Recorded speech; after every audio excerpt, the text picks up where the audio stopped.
Allahu Allah, Allahu Allah, Allahu ya Allah, Allahu ya Allah, Allahu ya Allah, Allahu ya Allah.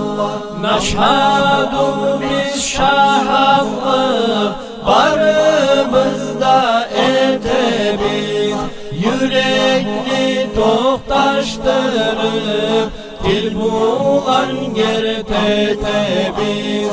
Kulluk etmeti işli olgan bir de zat yok deyip, özü geri kalagan bir Allah'tan başka deyip, ekinçiley şahadlık barımızda etebiz. Şol Muhammed Peygamber, onu biz gertetebiz. Allahu ya Allah, Allahu ya Allah, Allahu ya Allah, Allahu ya Allah. Özü Mekke'de tuğan, Medine'de gömülgen, atası Abdullah'dır, anası Aminat bolgan. Onun beti ak bolgan, Kurayş tuğumlu deyip, İslam dinini bildirmeyi beğen elçisidir. İslam dinine razı biz, her bir zatın gertettik. Yaştan belli biz etken, günahlardan tavbe ettik. Allahu ya Allah, Allahu ya Allah, Allahu ya Allah, Allahu ya Allah.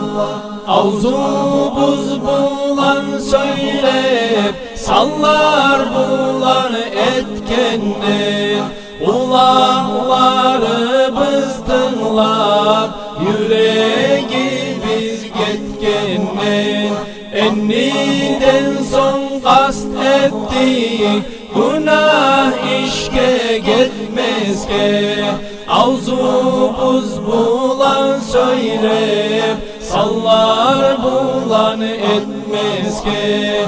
Bu Müslüman kardeşlara yaman yürek tutmazsa, gıybet buhtanı söylep bir de günah etmezke. Allahu ya Allah, Allahu ya Allah, Allahu ya Allah, Allahu ya Allah. Kurtulmağa kast ettik, kişi halın tüz etip, sen bizim tavbamızı al Allah kabul etip.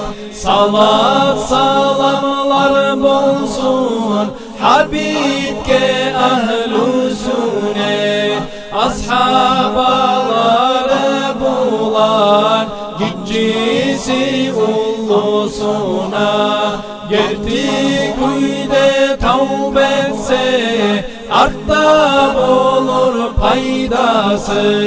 Zayıf Abdülgani'ni tavba etken kaydası.